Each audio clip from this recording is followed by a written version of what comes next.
Some call me Steve, Dad, husband or friend. Others might call me boss, coach or mentor. Today you can call me the Leadership Hacker. Thanks for listening in, I really appreciate it. My job as the Leadership Hacker is to hack into the minds, experiences, habits and learning of great leaders, C-suite executives, authors and development experts so that I can assist you developing your understanding and awareness of leadership. I'm Steve Rush and I'm your host today. I'm the author of Leadership Cake, I'm a transformation consultant and leadership coach and can't wait to start sharing all things leadership with you. Martyn Clark is a special guest on today's show. He's the CEO of Gadfly Consulting and author of the new book, Love Incorporated, The Future of Business. But before we get a chance to speak with Martyn, it's the Leadership Hacker News.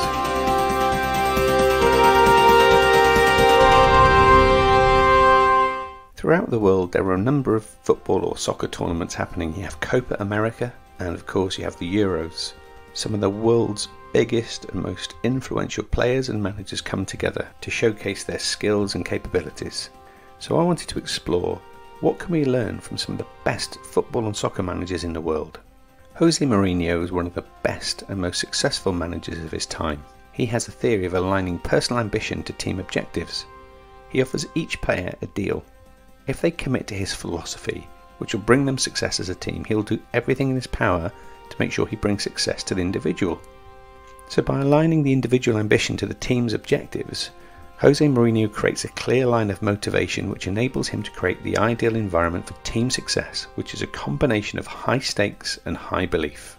Pep Guardiola has conquered every league he's ever led teams in. At both Barcelona and Bayern Munich, Pep Guardiola didn't just get his players to buy into the mission, but into a particular way of playing. Barcelona always had a reputation for their flair, and Bayern Munich had a reputation for their domestic success. Yet for both clubs, winning was no longer enough.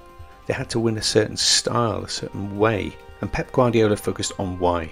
And that why was to enable an articulation so that all the players could get behind and buy into the belief system that was driving passion and energy into football. So the why, in his belief system, established loyalty, trust between the players and the manager. Claudio Ranieri has managed clubs in the US as well as across Europe.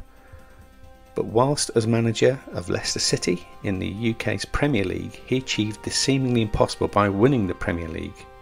In a league that's traditionally dominated by money, Leicester City's wage bill was a snippet of the other teams around them. And what Claudio Ranieri achieved was to make each player play with a level of passion that money couldn't buy, and a commitment to fight for each other. Wes Morgan, the team's captain, described Claudio Ranieri as creating a brotherhood. Claudio Ranieri said that the secret of getting people to put others ahead of themselves is in fact a selfish endeavour. Now this may seem paradoxical, but the strongest human instinct is the instinct for self-preservation. We're all wired to survive. And we survive by being a pack. We're drawn to be part of packs in order to ensure survival, especially if that pack provides us with a level of significance and security. So once established, Claudio Ranieri's pack, or brotherhood, established a real fight to remain together as a pack and to work together. Jurgen Klopp joined Liverpool Football Club, a club full of rich history and tradition that had waned for many years. His successful mental approach was demonstrated in the quarter-final of the European Cup. Liverpool were playing Borussia Dortmund, and at half-time Liverpool were 2-0 down and needed 3 goals in the second half in order to win. During his half-time team talk, Jurgen Klopp turned a negative situation into a highly positive one by focusing on opportunity. He urged his players to create a moment to tell their grandchildren about, a night to make fans that they would never forget. The team went out in that second half and ended up winning the match 4-3 and booked a place in the semi-finals. And Klopp understood the psychology of leadership here and understood that high performance occurred when people are in a positive state and not in a negative state, and turned the negative 2-0 into an opportunity for positive outcomes. So whether you're a football or a soccer fan, or any sports fan, there's always opportunity for us to learn from leaders and managers in other walks of life. That's been the Leadership Hacker News. If you have any news, insights or stories, please get in touch with us. Joining me on the show today is Martyn Clark. He's the CEO at Gadfly. Gadfly is a creative studio and leadership consultancy that uses creativity and design to transform the way people work and live. Martyn is also the author of the book Love Incorporated, The Future of Business. Martyn, welcome to the Leadership Hacker podcast. Thanks, Steve. So when we worked together last, it was about 8 or 9 years ago, and we reconnected at the beginning of this year. And what I learned is you've been on a really incredible journey that I hadn't even known about. So for our listeners, perhaps it would be really useful if you could just give us a potted career history and then explain a little bit about your most recent personal journey. Yeah, sure. I'm laughing at the introduction because I recognize all the words, but hearing it coming back at me, I'm like, sometimes when you write things or say things or explain yourself, it's like, oh, that's what I do. Yeah. Thanks, Steve. And I love that about conversation. We can clarify things for each other. So I'm looking forward to this opportunity to do that. Me too. My story. They're the easy answers. I have a tendency to start with what I studied, physics and music. But the more difficult story is the more personal one. And I think those more difficult stories have value. So I grew up in a fundamentalist household. Very, very, very, very, very strict. Like I wasn't allowed to dance or listen to music that had a beat. I wasn't allowed to do karate because that's violent and evil. There was a list, like as long as you can imagine, of stuff that I wasn't allowed to do. So I grew up in Switzerland, in southern England, watching people who had freedom to do whatever they wanted to do from inside this tiny little box where I was allowed to do almost nothing of what I wanted to do. And I just sat with that tension as a child. And I knew it, from age 5, 6, I was aware of this, like really aware of it. And I was a naturally very, very curious, very eager to explore the world kind of kid. Still am. And I just wanted to explore everything. So I would find ways to explore things without exploring them, or without anyone seeing, because I was at the heart of this fundamentalist community where everyone was watching me. So not only was I in a fundamentalist community, but my dad was the minister. Right. And that meant everyone was watching me, and I was meant to be an example. And I knew this from age 6, that I was the minister's son, and therefore expected to be good. And I already didn't care. Like, I really just didn't care about being good.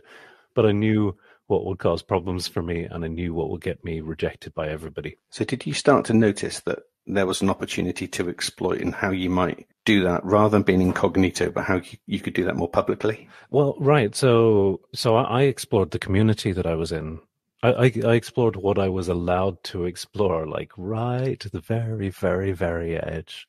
So I learned a lot about where the edge was, and learned a lot about people and how they work.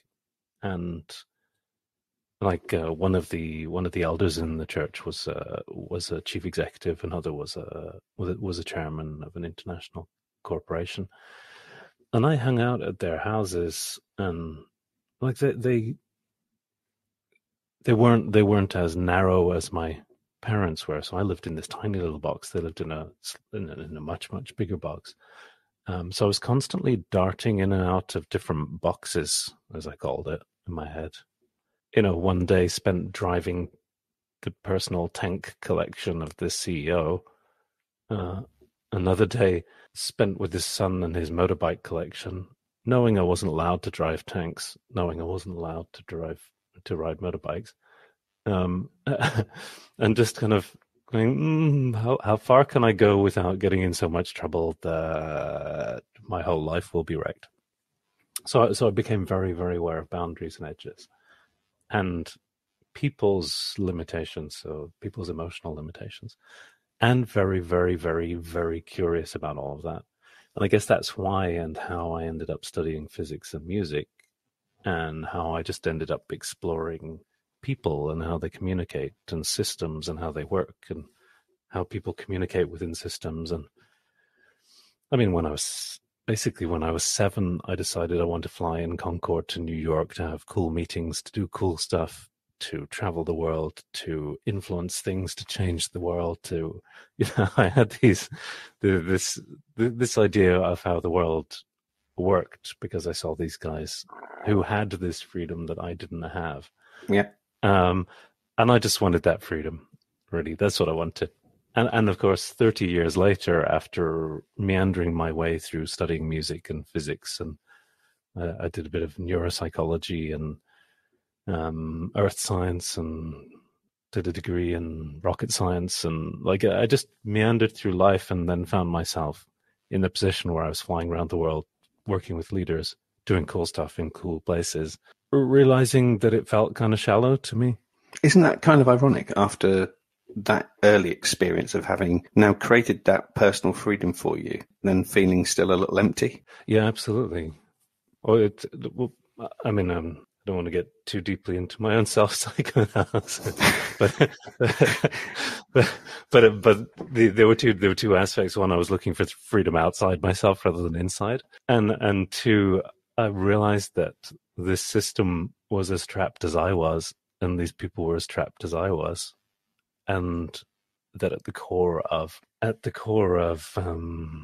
capitalism as it is currently structured, and companies as they currently are run, is a form of ideological fundamentalism, just like what I grew up with. How did you come to that conclusion? Where did that sense of realization for you come from? Well, particularly coming up to the crash in 2007 to 2010, I was doing incredible projects where I was just given free rein to flow around organizations, talking to people, and basically untapping the potential of organizations, trying to work out what is the thing that is sticking them, that's stopping them from changing in very big ways.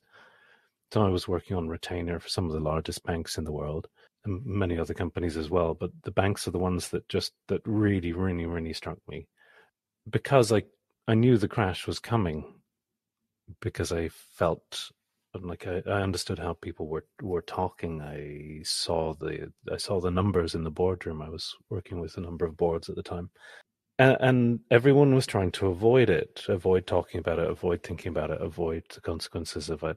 And I was looking at this thinking, these are some of the most powerful, influential people in the world. These are the equivalent of those guys that I grew up with, chairman and CEOs of international financial organizations. And all they really care about in terms of how they make choices, right? Not in terms of how they talk, not in terms of what they feel, but in terms of how they make choices. Right. All they care about, when it actually comes down to the value system, all they care about is money. The only thing that matters in that boardroom is money. The only thing that matters in that system is money. And it doesn't matter how many initiatives you do, or change programs, or how much leadership training you do, if the fundamental philosophical building block of the system is, what do we do to get more money, the behaviors all flow from that. Right. So in that period, I had freedom to roam, basically, and I roamed the whole organization to try to get an answer to this question. I talked to janitors, I talked to security guards, I talked to the people who worked in audit, in financial crime. I was in group services, HR, in the boardrooms, in the retail side, in the back end side, in the money collection side, in debt, I covered basically the whole of financial services in 3 years, every aspect of the system, trying to understand what is the driving force and how can that be changed. If this is, and banks being really at the core of how we structure society, like your credit rating tells other people whether you're a good person or not. And I just wanted to understand this. I remember sitting in, I think it was the NatWest, the old NatWest boardroom in London at one point. It's like the boardroom that's in Mary Poppins. Yeah. It may actually be the boardroom that's in there. It could well be, actually, yeah. But it's an oak paneled, leather desked boardroom. And I remember sitting there, like looking at the care with which that place was put together, because it's like maybe 120 years old, that particular room. And I was sitting thinking, this is not what the people who built this organization initially intended. What's gone wrong? They cared about something more than money. So what's happened? How did they accidentally build a structure that has turned into something that only cares about profit? And it's like sitting in that boardroom. I was waiting for an executive, right? I was getting paid a full day rate, and I'd flown down from Scotland, where I was living, to London, sitting waiting for a whole day, doing a half-hour session, and I got paid for a full day. And I remember sitting thinking, I'd completely forgotten about this, actually, Steve. Really interesting. Mm. I remember sitting thinking, do you know what? When I grew up around Mr. Williams and Mr. Ide, dreaming of flying on Concorde, I had a different idea of how these organizations ran, and it was a Christian idea, because they were coming at it from a fundamentalist Christian. Well, they weren't so fundamentalist, but they were coming at it from a deeply Christian perspective. And I started thinking of experiences that I'd had in other organizations, like in the Royal Bank of Scotland in Edinburgh, sitting in the boardroom there and looking at the pictures of the old directors who were elders in the Free Church of Scotland and the Church of Scotland. I was like, oh, okay. So what we've done is we've taken what was a relatively neutral frame, a legal frame for these organizations, which is, as directors, you have to do your best. Legally, you are obligated to do your best for the organization, to grow the organization, to provide. And the rest is up to you as an individual. And the rest is up to you as an individual, what moral or ethical frame you choose to put over the top of that. Because the people who founded these organizations didn't think for a moment that anyone would ever get to be a director who didn't have their own personal ethical frame that was about how the world should be, or how we should behave, or how people should be treated. So there was an implicit assumption that companies would have a human aspect to them, and that there would be a strong value system that meshed together with the corporate value system to create something that was socially beneficial to all. We've seen quite a lot of that shift in certainly the last 5 years or so, where that human-centric approach is becoming much more prevalent, but there's still a bunch of work to be done, right? See, I would say in the last 5 years, we're starting to have the conversations. Yeah. Even if I just think about that comparison, think about the directors who started these UK banks, just as an example. Most of the directors who started the UK banks also had poor houses. That's right, yeah. So they had their own charities that they paid for out of their own pockets to keep thousands of people in basic work in homes.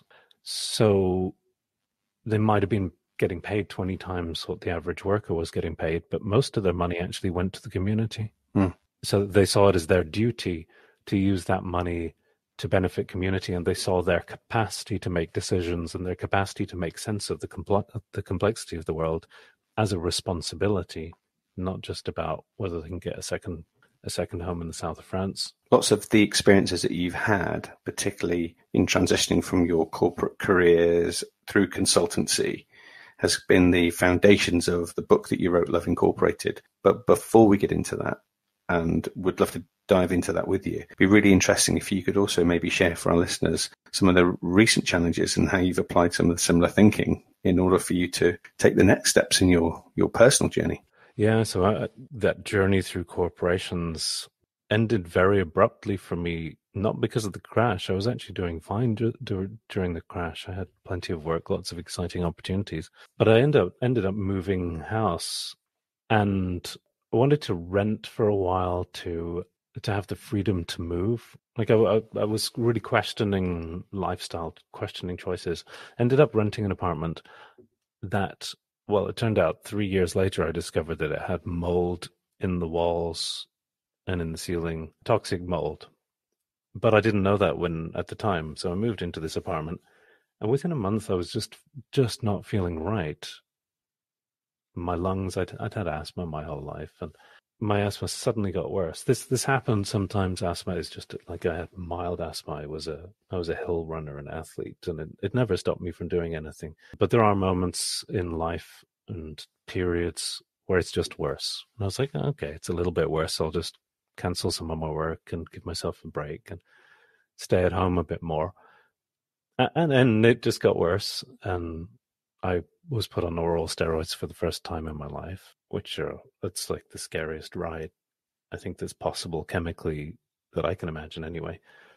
It's like a near-death experience in a pill. Wow. For me at least. Yeah. It's just like it's extraordinary. It's like fear in a pill, and I deal very well with fear and high pressure, but that, my goodness. So I was on steroids for just a few weeks, and then came off, and then got sick again, and on steroids, and off and sick again, and I ended up on steroids for almost a year. Bone scans to check that my bones were okay, because steroids can leave bone density getting worse. But when you're taking fear in a pill every day, like, it's a real challenge. My meditation practice basically disappeared because I couldn't do it anymore. Wow. Not possible while taking steroids. But I needed to breathe. Breathing comes first before meditation, it turns out. Not a huge choice to take when you're that boy, right? You need to be able to breathe to be able to meditate. It turns out, try doing it without. Yeah, it brings a whole new meaning to focus on your breath. Right? Yes, exactly. It's like, no, I'm gonna. Anyway, so I ended up with mycoplasma pneumonia, which is nursing home pneumonia. It's like what old people whose immune systems are dead get. I had it twice. Ended up being allergic to the. Oh my God! I'm glad I can laugh about it, because it's like telling the story. This isn't even half of it. But the antibiotics I took, turns out I'm allergic to, and that took me months to recover from. And of course, I needed steroids to recover from that. So it's like just caught in this whirlpool of pain, fear, and drugs. And it turns out that it was all because of mold in the apartment. And as soon as I discovered, we moved out, and my health immediately started to recover. But the journey of recovery, it's taken me 4 years. My goodness, it's 4 years and 2 weeks. And when we last spoke, I recall you telling me that 4 years and 2 weeks, so it's still really important to you time it. You have a measure over this, but that took probably your biggest gig of your life. Well, yeah, the biggest gig of my life was walking in the mountains. Like, I had to walk in the mountains for my health for 3 years every day. There was no medicine that I could take. I had become basically allergic to everything that would help me through having too many steroids, and my liver was damaged, and like just in a really, really bad place from this toxic mold. And the only thing that helped me to recover was walking in the mountains, like pure air, exercise, and it's like an antidote to chemical fear that steroids lead to. So I had to get myself out of that rut. And that led me, walking in the mountains, moved to Italy, to the north of Italy, and ended up walking in the mountains, just looking down on the plains below that are polluted and have Milan in the middle, thinking about and reflecting on all of those experiences I had in corporations. And I'd taken notes about all of my thoughts about this stuff, and had decided I wanted to write a book about it at some point. But thinking about it from the top of a mountain is a very different thing to thinking about it while flying to meetings in the city. And you can almost feel that journey, feel that clarity of thought you have when you read your book, because you tell it in such a vivid story about the experiences and the thoughts that you were having at that time. You can almost bounce around the different stories as to how they were happening for you at that time. Is that where the real inspiration for Love Incorporated came from? The inspiration came from frustration, really, which is like, it shouldn't be that hard to build organizations that are okay for people to work in. It shouldn't be that hard. Like we're amazing, amazing creatures. We've built incredible civilizations. How is it that like 60 to 70% of people who work in large corporations have no motivation? Like they're literally flogging themselves into work. I can't think of any single client that I worked with who was actually, what would I say, living a life that felt integrated. That's probably a good word for it, actually, isn't it? Yeah, so that lack of integration, I mean, disintegration, they're all interesting concepts, but ultimately I think it's about psychological splitting, and the splitting comes from the split in the system, which is it's fundamentally dehumanizing because it's missing half of what it is to be human. The mystery, the unknown, the spiritual, the empathy, the stuff that religion has tried to capture for thousands of years was stripped out of organizations, and we're needing to find new ways to put it in. So I just decided I've been trying to write this book for a number of years, and I just made a choice to write it. And I was like, okay, where do I need to go to write? I thought, I'll write in a cafe. So that was the beginning of it. I decided to go and write in a cafe in Lugano while Brendan, my son, was on work experience. And that was the beginning of a 3-week experience that I've tried to capture in the book. I just decided to just do it until I finished it. And as you know, the beginning of the book is actually about my own personal experience of trying to write about something so deep in places that feel like there's no room for feeling that. Yeah. There are many paradoxes that you go through in the book, aren't there? In terms of that whole kind of yin and yang and trying to establish a sense of reality almost of what's happening for you at that time. Yeah, actually trying to be really, really deeply honest about my own experience of trying to write about stuff that is very subtle. Like it's right at the edge of my own awareness internally. And what does it take to have that wholeness, to try to honor that wholeness inside myself? What would it take to build a company that honors that wholeness? What would it take to build a team that honors that wholeness? What would it take to build a whole system that honors that wholeness? It was like starting from that simple experience. It's a really simple experience. How can I find the peace that I need to write about this very deep stuff in a meaningful way as a metaphor for what it is to build a corporation that has space for people to be human? So did you have to find that you needed to kind of close off these questions for yourself first before you then started to think of others? No. Yes, no. I think it works both ways, right? I think through contact with others, I can experience more of myself, and through contact with myself, I can experience more of others as well. So what matters is doing something, right? I chose to do the go inside path for the book. I could have done the opposite. I could have interviewed all of my clients, and I think it would have led to the same place, just differently. Well, that'd be an interesting follow-up, wouldn't it? Book number 2. Yeah. Okay. So how do you incorporate love, and why do you see this as the future of business? The title is Love Incorporated. It's interesting to me. I've wrestled with it, as you know from reading the book. But to me, it's about my internal wrestling to incorporate love into my life. I grew up in environments that talk about love all the time and don't show much. Right. So my journey in life was about learning to show love and talk about it less. And here I have a book that has the word love on it, and I'm talking about it.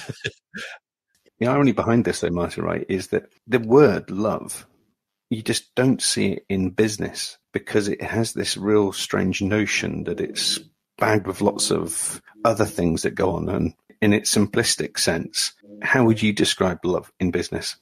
Caring about anything other than money. Right. Yeah. Because money's too. Caring about money is like a motorbike mechanic caring about a spanner. It's like it's just not interesting, right? You don't, some spanners are really cool. I'll give you that. There are special spanners that have special purposes. But caring about money it's just a tool. We can build things with it. We use it to shift value around. And money's just not that interesting. It's very true. Even preparing for talking to you today, and I was thinking, well, what is my motivation for making money? What is my own personal motivation? And I've never really thought about it before. But my own motivation is one thing. I hate detail. So I want a life where I have no detail to deal with. And that means I need an assistant. That means I need someone to manage the stuff around the house, because I am basically allergic to detail. I'm completely allergic to, like, I just die. If someone sticks some detail on my desk, I just wither. Like, I'm detail fragile. It's like an allergy. So I had to, well, let's solve the system, the problems of a whole system, because that's not detail. And money is just a way for me to get away from detail. Yeah, it's interesting, isn't it? And I guess the opposite side of that is you are uber creative. Yeah, which involves lots of detail. And you often find that uber creative people just don't have that same attention to detail, and vice versa. Yeah, and I've had to work to have it, to be able to put out there the things I want to. Like the details.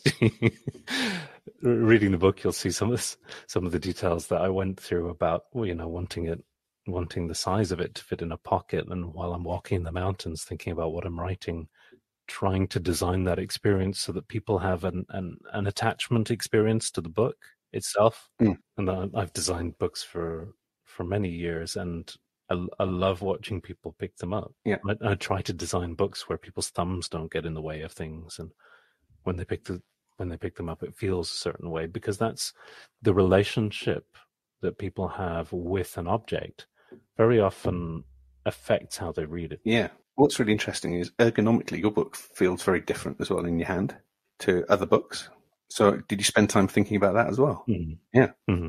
Oh yeah. Yeah. No, the whole thing is designed super, super, super detail. Turns out, in order to avoid detail completely, you have to embrace it.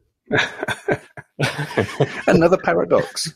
Yes, maybe that's all it's about. Maybe Love Incorporated is just like incorporating love is a paradox. Yeah, absolutely. Because when you incorporate love, you have to be willing to say no to people. Yeah. And you have to push people away, and you have to have strong boundaries, and you have to know what you're about as a business. So as we try to integrate the more human into business, we have to say, this is what we're about. These are our values. This is what matters to us.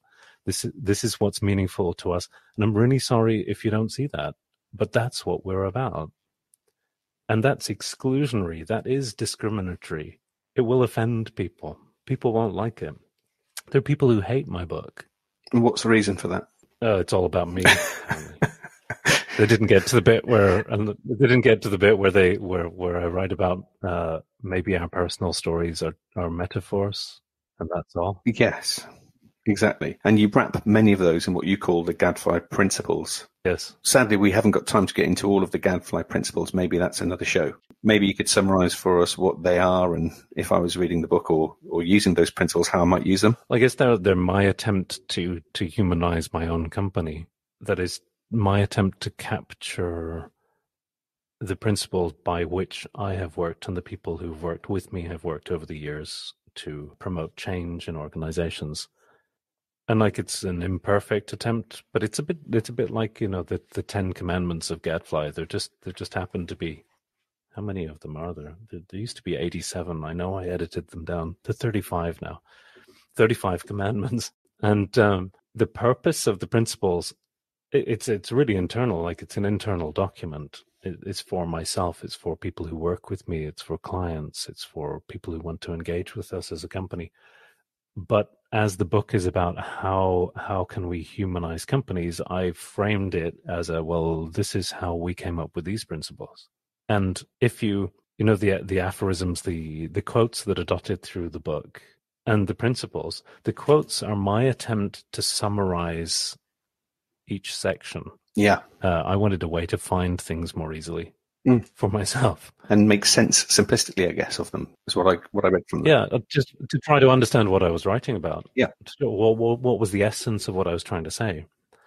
And the principles actually started out as a list of what I was trying to highlight in the entire book about how we work, as an organization.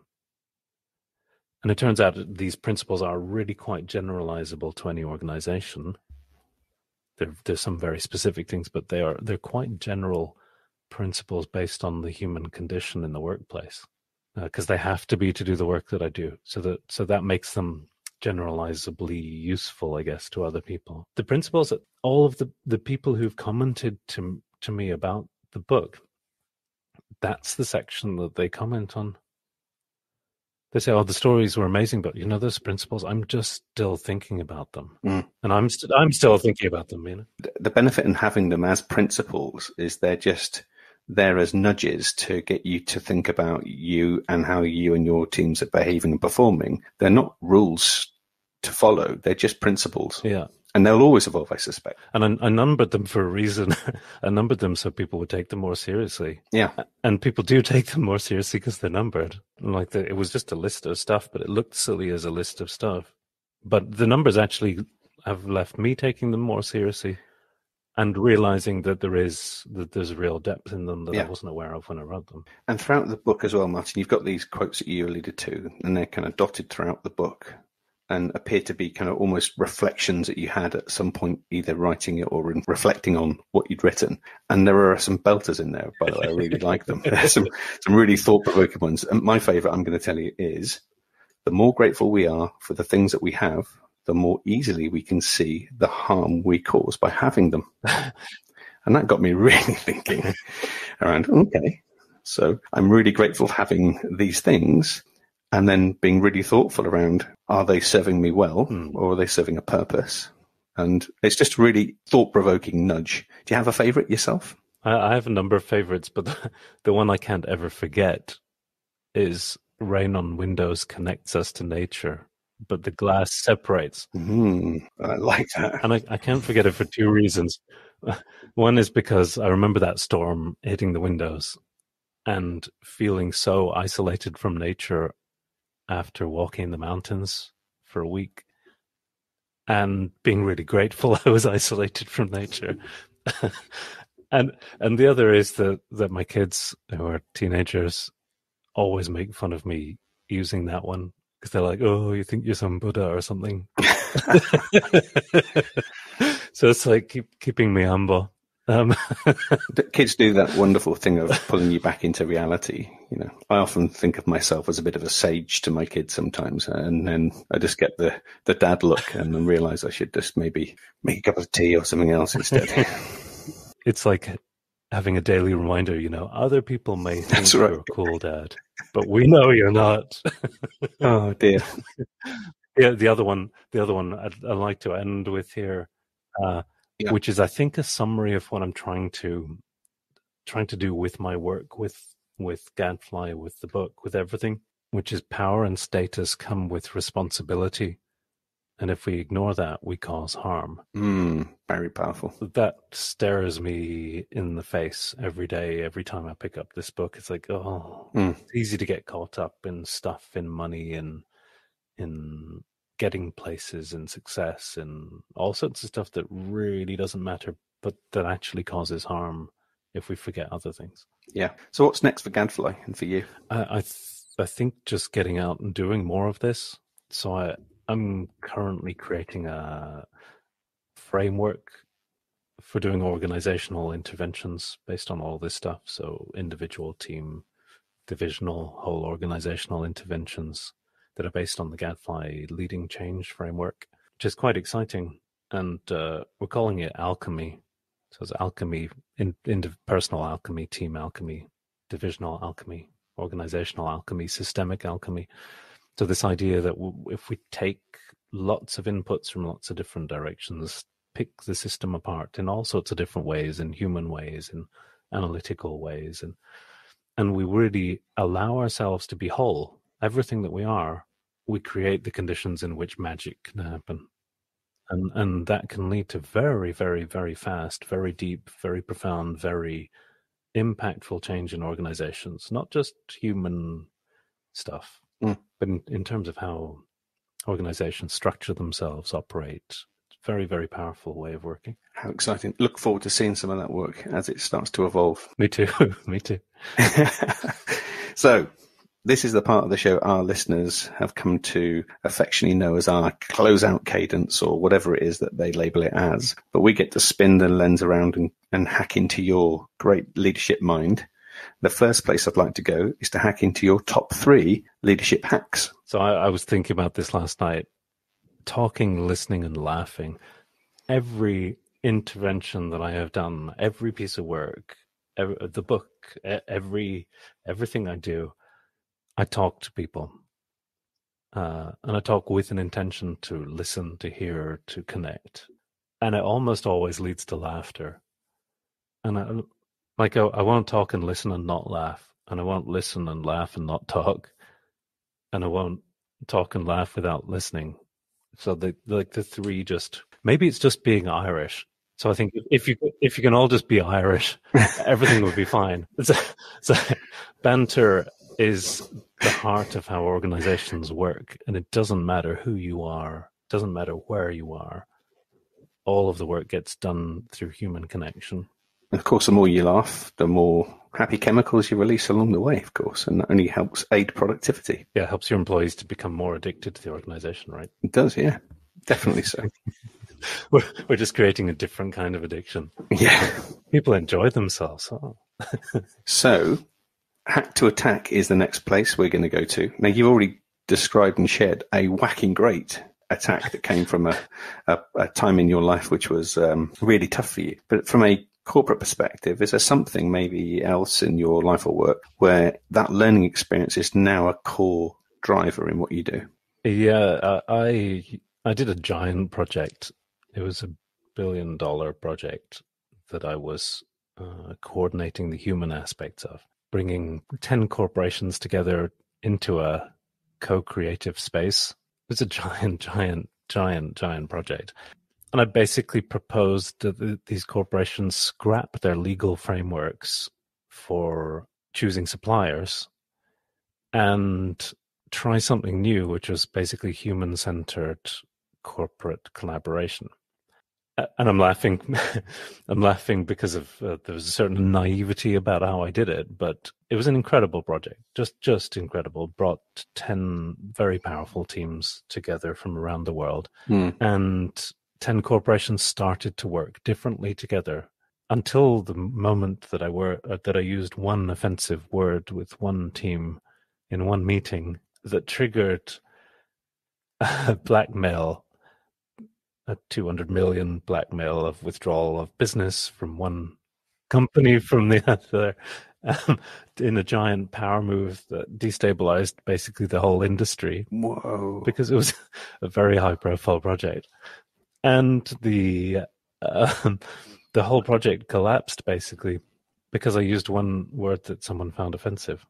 Of course, I don't think it was real offense. I think it was just an excuse to trigger a power move. But what I learned from that, following on, everyone in the industry heard about that project, and everyone heard about what we were trying to achieve, and everyone heard that it was actually working, and everyone heard some of the outcomes of the project in terms of decisions that were made. And it turns out that the best thing that could ever happen was that project failing, because it left so many people inspired to try something similar and to make it work. And that led to industry-wide change that wouldn't have happened if the project had been successful. Often the case, isn't it? Absolutely. Plus, there's more to laugh about because it failed. It's like looking back. That's so ironic, isn't it? Yeah, right. It's only when sometimes things do screw up that they provide us with that levels of learning. Well, I can talk to people and say, do you know what? Even if this fails, yeah, I know that it'll have an impact because I know we're doing something that's meaningful here. And I know it for these reasons, and being able to have that confidence, it reassures people. The worst that can happen is I personally will get removed from the project and blamed for everything. So I'll take the hit. That's fine. Some more dinner party stories as well. Yeah. Awesome learning. So the last thing we get to do is give you a chance of some time travel. Get to bump into Martyn at 21 and give him some advice. So what would your advice to Martyn at 21 be? I was trying to think of a serious thing to say. something related to business or about. But you got stuck then and thought, no, I've been far too serious now. When I was 21, I had a girlfriend, and I really loved her. She loved me, but we knew it just couldn't work. And it was a very innocent kind of, not really heading anywhere fast. And we hadn't kissed. And I decided to not kiss her because I didn't want to hurt her, because I knew it wasn't going to go anywhere. and my advice to my past self is that just kiss her. Come on. Kiss the girl. Yeah. Her. And I think the lesson from that is actually about living with abandon. So there's a deep lesson in it, which is to know that we will cause harm. And like, it goes back to the power and status and responsibility thing. We know that we'll hurt people, whatever choice we make. We know that we'll cause harm no matter what we do. But actually, life is just a bit of a ride, and it's okay to enjoy it. And it's okay to mess up. And it's okay to make mistakes. And as long as we're paying attention to that responsibility and paying attention to how we are and our impact in the world, it'll all be okay. Very nice words. Well said. Thank you.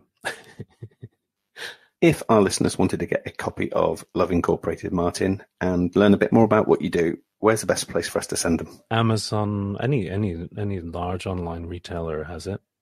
If you want an ebook, if you're not sure you want to commit to to buying it, just send me a message on Instagram. I can send you an ebook free.